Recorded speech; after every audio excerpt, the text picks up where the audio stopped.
What's up les guys, donc c'est Bakr tutoriel sur une nouvelle vidéo. Aujourd'hui, comme vous l'avez vu sur le titre, on va voir comment vous pouvez sauvegarder vos données iPhone. Quand je parle de données iPhone, donc je parle des images, des vidéos, de vos contacts, de vos messages et donc de l'ensemble en tout cas des données qui sont sur votre iPhone et dont vous avez besoin de temps en temps. L'idée ici, donc, c'est de permettre en quelque sorte de relier tous ces données-là à votre compte iCloud, de les sauvegarder dans le cloud, c'est-à-dire dans le cloud, dans le net. Et donc, le principe, en tout cas, c'est qu'à un moment donné, si vous avez changé d'iPhone ou bien que vous voulez vous connecter sur un autre iPhone, vous avez juste qu'à renseigner vos informations d'iCloud.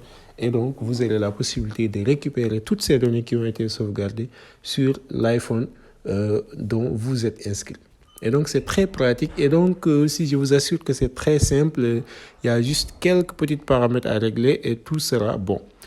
Pour le faire, on va juste aller sur Réglages, juste par ici. Une fois sur Réglages, vous allez sur le nom de votre compte iCloud. Par exemple, ici, dans mon cas, c'est celui-là.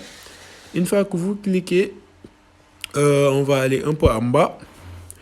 Et donc, là où on a écrit iCloud, vous cliquez là-bas. Et donc, c'est cliqué. On va attendre un peu que le chargement se fait. Boum. Comme vous avez vu, moi, j'ai déjà activé mon iCloud. Et donc, les enregistrements se font directement. Maintenant, vous avez le choix donc de choisir quels sont les types de données que vous voulez sauvegarder. Les images et les photos, quand même, ça, je crois que c'est la première des choses à sauvegarder. Et donc, c'est automatique.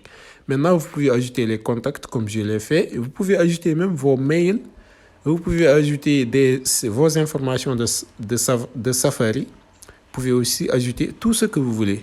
Toute donnée, en tout cas, que vous voulez sauvegarder, vous pouvez l'ajouter ici. Et même vos messages, c'est-à-dire vos SMS. Voilà. Une fois que vous avez fait tout ça, vous allez voir que lui, il va sauvegarder au fur et à mesure sur les stockages disponibles. Maintenant, parlons-en sur les stockages disponibles. Apple vous donne tout simplement 5 gigas gratuitement où vous pouvez stocker vos informations. Maintenant, au-delà de ces 5 gigas-là, vous pouvez bénéficier de d'autres stockages, en tout cas des stockages qui sont beaucoup plus élevés et qui sont beaucoup plus importantes. Et pour en bénéficier, il faudra bien sûr avoir un forfait donc payé par mois. Donc, je vais entrer pour vous montrer les différents forfaits qui sont disponibles.